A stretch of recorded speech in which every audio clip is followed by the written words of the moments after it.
You know, industrial Ethernet's fixed a lot of the connectivity issues with industrial equipment, but there are times in which you'd like to get some different devices to talk, and it's not as easy to do when they speak different protocols.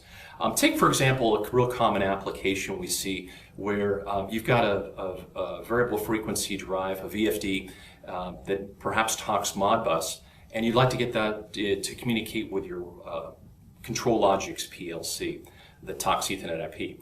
Well, you know, there's a couple options for you. One option might be to use a serial port and write application code in your PLC with which to do that. Or you might consider using a separate HMI and writing application software in the HMI to bridge the different communication protocols. But those all take extra time and extra effort and additional expense on that. And you might consider using an industrial Ethernet gateway.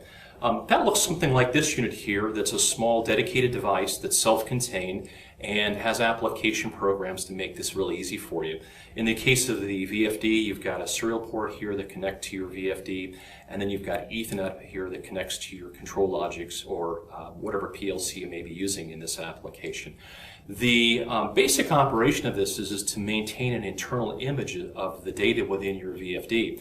So in this Modbus connection, it's pulling data from the VFD, storing in internal memory, and then when the request comes over Ethernet IP to grab that data, that's made available separately over Ethernet.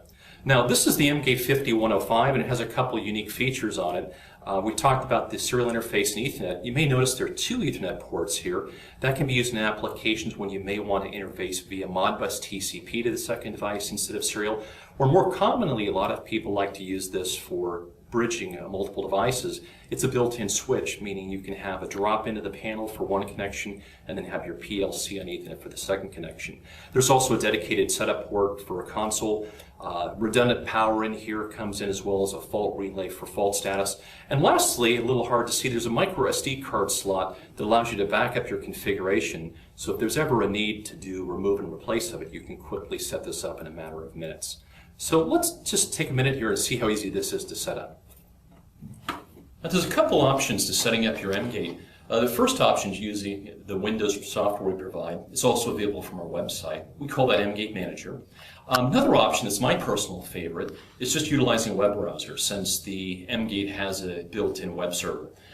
So we've got a unit here that I've attached to from my laptop via Ethernet. And then taking a look at my browser, you can see that in the main screen you're presented with a few options after logging in. And there's really three things that you need to set. Those three things are setting your network address, setting your protocol conversion options, and then the specific settings for the devices you're working with. In those settings, you'll find, first of all, the network settings here. We're utilizing the default options out of the box. That makes it easy to use this without having to really do much work here. Next, we're going to go into the protocol settings. When you expand this menu, you'll see you have several options here.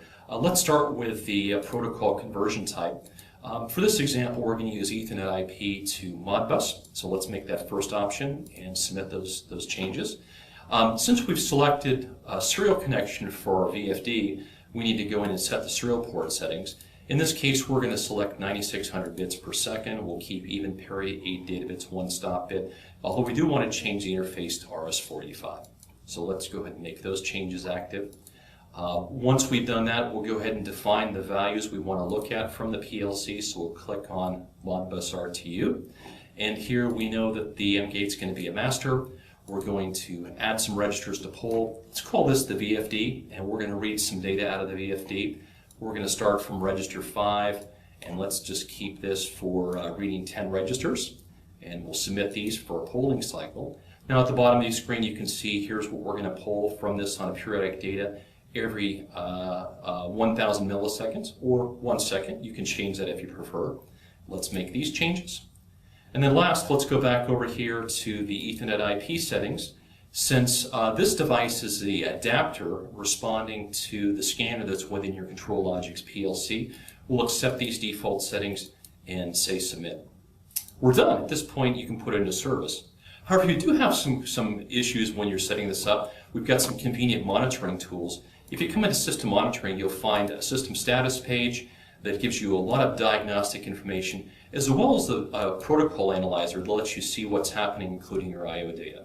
So yeah, I think you'll find it's very easy to set up and commission, and even if you should have change you need to come back at it, makes it very easy to maintain as well. Well, I hope this gives you a better idea of the capabilities of industrial Ethernet gateways, as well as how easy they are to set up. For more information about this product, as well as other industrial Ethernet solutions, please feel free to contact us or visit our website. And thanks for watching.